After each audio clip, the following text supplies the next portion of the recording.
लद्दाख में चीन की सीनाजोरी जारी है। चुमार इलाके में भारतीय सीमा के अंदर चीनी फौज ने टेंट लगाए हैं। चीन की पीपल्स लिबरेशन आर्मी ने इलाके में 60 टेंट लगाए हैं और पीछे हटने का कोई संकेत नहीं दिया है।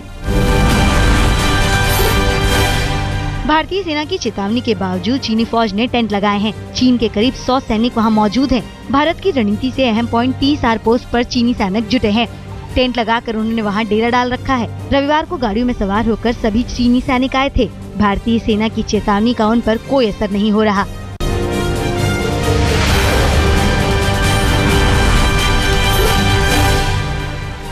बीजेपी शिवसेना गठबंधन में सीटों के बंटवारे पर पेंच फंस गया है। महाराष्ट्र विधानसभा चुनाव को लेकर बीजेपी चुनाव समिति की बैठक हुई।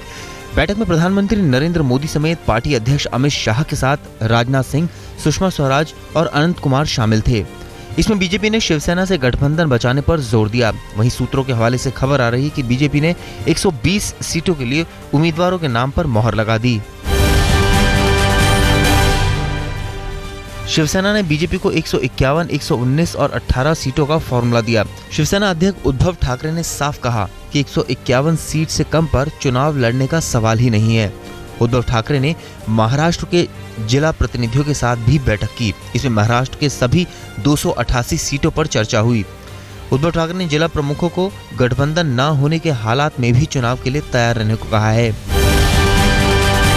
शिवसेना हा जर का फॉर्म्युला झाला तर शिवसेना 151 लढेल।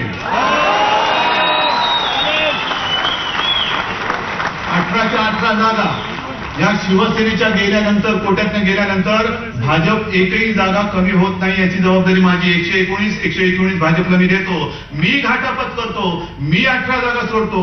तुम्ही आता तुमची जागा वाढवण्याचं बोलू नका, कृपा करा आणि महाराष्ट्राच्या जनतेला आता फसवू नका।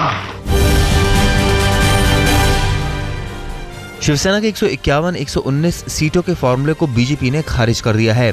बीजेपी ने साफ कहा है कि शिवसेना के प्रस्ताव में कुछ भी नया नहीं है। बीजेपी पहले भी 119 सीटों पर चुनाव लड़ती रही है। बीजेपी को उम्मीद है कि 59 सीटों पर शिवसेना से बातचीत की पूरी गुंजाइश है, जिन सीटों पर शिवसेना कभी नहीं जीत पाई है। सूत्रों के मुताबिक बीजेपी ने भी महाराष्ट्र की सभी 288 सीटों की संभावनाओं पर चर्चा की। युति टिकवाना, ये युति संभाल कर रखना, ये दोनों का काम है। बीजेपी का भी वही है, हमारा भी है। पहले की स्थिति में आज यह बदलाव है कि वहाँ महायुति हो गई और भी 4 पार्टनर हमारे अलायंस में आने के कारण कुछ सीटों में बदलाव आ रहा है। और इस कारण हम ये शिवसेना को भी मांग रहे हैं और शिवसेना भाजपा की युति ना टूटे, ये हमारे दोनों को भी इच्छा है। महाराष्ट्र में सीटों के बंटवारे पर हो रही देरी को लेकर एनडीए के दूसरे दलों ने बीजेपी शिवसेना से झगड़ा जल्द खत्म करने को कहा है। एसएसएस और आरएसपी की आज बैठक होने वाली है। एनडीए के घटक दल एसएसएस ने कहा है कि बहुत कम वक्त बच गया है और हम चाहते हैं कि सोमवार को 1 बजे तक सीटों के बंटवारे पर फैसला हो जाए। कल तक फैसला दोनों दलों का नहीं होता तो महादेव जानकर साहब का राष्ट्रीय समाज पार्टी और स्वाभिमानी शेतकरी संगठना कल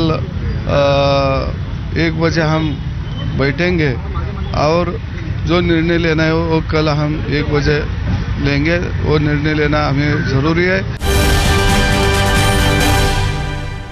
एनसीपी से सीटों के तालमेल के बिना ही महाराष्ट्र विधानसभा चुनाव के लिए कांग्रेस आज उम्मीदवारों की पहली लिस्ट जारी करेगी। इस बात का ऐलान खुद महाराष्ट्र के मुख्यमंत्री पृथ्वीराज चौहान ने किया। महाराष्ट्र के मुख्यमंत्री ने कहा कि हम किसी के सामने झुकेंगे नहीं। महाराष्ट्र में कांग्रेस अपने नेतृत्व में चुनाव लड़ेगी। मैं नहीं जारी करता तो दिल्ली से होती है। हमारा कल तक काम पूरा हो जाएगा। अगर बात नहीं बनती कांग्रेस तैयार है। अगर हम काम हमारा कल तक पूरा हो जाएगा, कब घोषित करनी है? कल शाम तक।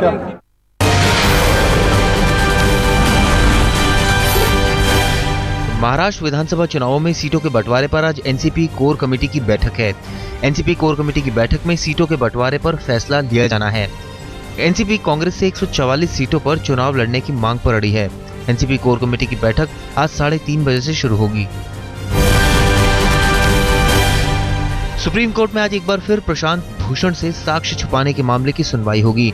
प्रशांत भूषण ने सीबीआई निदेशक रंजीत सिन्हा के घर 2G मामले के आरोपी लोगों के मिलने की लिस्ट सार्वजनिक की थी।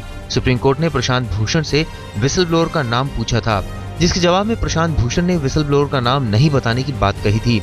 इस मामले में सीबीआई ने प्रशांत भूषण पर साक्ष्य छुपाने का मामला दर्ज किया। जिस पर सुप्रीम कोर्ट में फिर से सुनवाई होगी। दिल्ली के उत्तम नगर इलाके में साल भर से पाइपलाइन होने के बाद भी पानी की सप्लाई नहीं हो पा रही है। पिछले 6 महीने से पानी बिल आ रहा है। लोगों को पानी के लिए टैंकर के भरोसे रहना पड़ रहा है और अब लोगों की ये शिकायत राजनीतिक मंच का रूप लेने लगी है।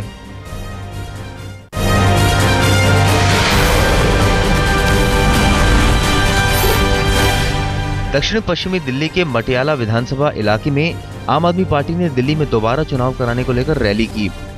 आम आदमी पार्टी के संयोजक अरविंद केजरीवाल ने महंगाई और भ्रष्टाचार को लेकर बीजेपी पर निशाना साधा। केजरीवाल ने बीजेपी और कांग्रेस में मिली भगत की भी बात कही। केजरीवाल के वो 49 दिन कह रहे जी, केजरीवाल के 49 दिन बड़े अच्छे थे। अब चारों तरफ जनता को याद आ रहे हैं वो 49 दिन। इस देश में यकीन नहीं कर सकता कोई कि महंगाई कम भी होगी। 49 दिन में महंगाई कम करके दिखाई थी भाई साहब। पहली बार इस देश में महंगाई कम हुई थी। 65 साल में बीजेपी ने भी राज कर लिया, कांग्रेस ने भी राज कर लिया, कभी महंगाई कम नहीं हुई। दिल्ली में विधायक फंड के पैसे खर्च नहीं करने पर सीएजी ने सवाल उठाया है। सीएजी की हालिया रिपोर्ट में दिल्ली के सभी 70 विधायकों पर क्षेत्र के विकास के लिए अपने फंड का सही इस्तेमाल नहीं करने की बात कही गई है। हालांकि सीएजी की ऑडिट रिपोर्ट पर बीजेपी विधायक साहब सिंह चौहान ने कहा है कि फंड के उपयोग के लिए शहरी विकास विभाग की स्वीकृति जरूरी होती है। वहीं आम आदमी पार्टी के विधायक मनीष सिसोदिया का कहना है कि उनके 27 एमएलए जनता से पूछकर फंड का इस्तेमाल कर रहे हैं। मालूम नहीं है कि मेरे इलाके में क्या समस्या है। उनको तो बयानबाजी करनी है और खबरों में रहना है, इसलिए नए नए काम वो करते रहते हैं। इस इलाके की जो नीड है वो मुझे पता है, उनको पता नहीं है, और नीड के अनुसार ही पैसा लगता है। उत्तर पूर्व दिल्ली के सोने विहार में लोगों ने यमुना सफाई को लेकर जागरूकता अभियान चलाया है। लोगों को सफाई के प्रति जागरूक करने के लिए नुक्कड़ नाटक और काइट फेस्टिवल का आयोजन किया गया। घाट पर पतंग उड़ाने के साथ ही यमुना की आरती की गई। फेस्टिवल हमने वो करा था और थोड़ा जागरूकता के लिए कि जो अत्याचार हो रहे हैं लड़कियों पे, और ये अपने यमुना नदी की सफाई के लिए हमने जागरूकता अभियान चलाया है। यहाँ पर लोग बागों को पता नहीं था कि इसका महत्व क्या है। अब लोग आने लगे हैं, समझने लगे हैं। पहले यहाँ गंदगी फैलाया करते थे, अब लोग समझते हैं गंदगी भी नहीं फैलाते। इससे साफ़ सफाई भी हुई और एक धार्मिक रूप से हमें काफ़ी अच्छा भी लग रहा है और हम बहुत खुश हैं कि लोग इसको प्रोत्साहन दे रहे हैं।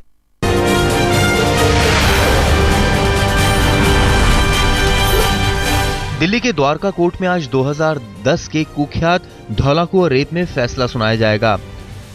अतिरिक्त सत्र न्यायाधीश वीरेंद्र भट्ट ने 8 सितंबर को मामले की अंतिम दलील सुनने के बाद 22 सितंबर के लिए आदेश सुरक्षित रख दिया था।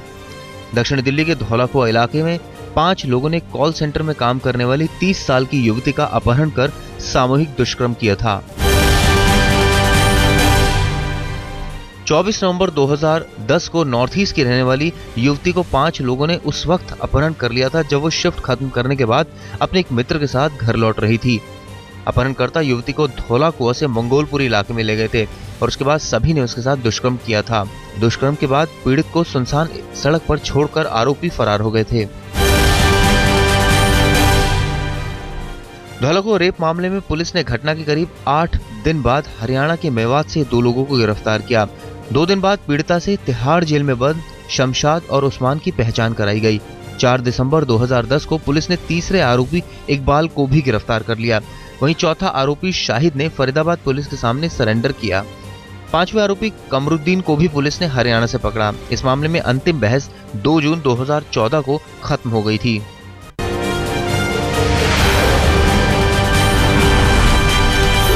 झांसी में दलित युवक पर अमानवीय व्यवहार की शिकायत पर पुलिस की कार्रवाई सवालों के घेरे में है। 20 सितंबर को एसएसपी और डीएम ने दावा किया था कि 5 आरोपियों को गिरफ्तार कर लिया गया है, लेकिन 21 सितंबर की शाम तक 5 आरोपियों को कागज पर गिरफ्तार नहीं दिखाया गया।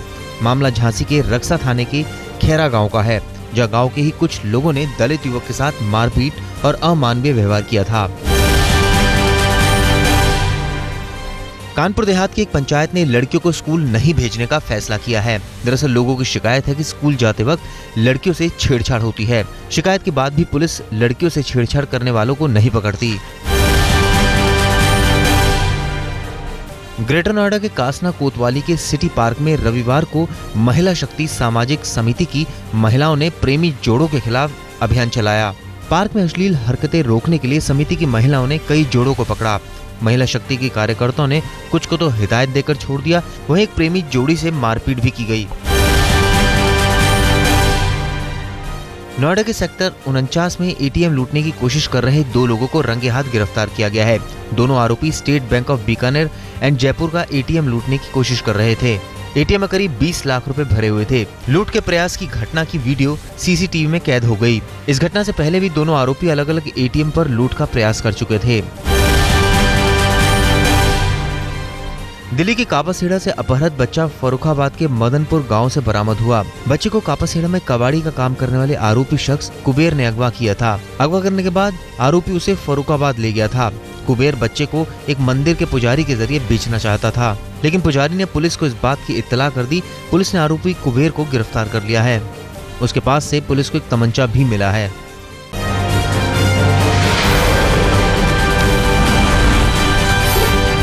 चैंपियंस लीग में कोलकाता ने लाहौर लायंस को 4 विकेट से हराया। हैदराबाद में हुए इस मुकाबले में लाहौर लायंस ने कोलकाता के सामने 153 रनों की चुनौती रखी, जिसे 3 गेंद रहते ही कोलकाता नाइट राइडर्स ने पूरा कर लिया।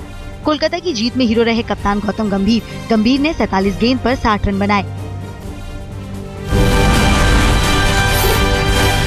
चैंपियंस लीग के दूसरे मुकाबले में होबार्ट हरिकेन्स ने केप कोबराज को 6 विकेट से हराया।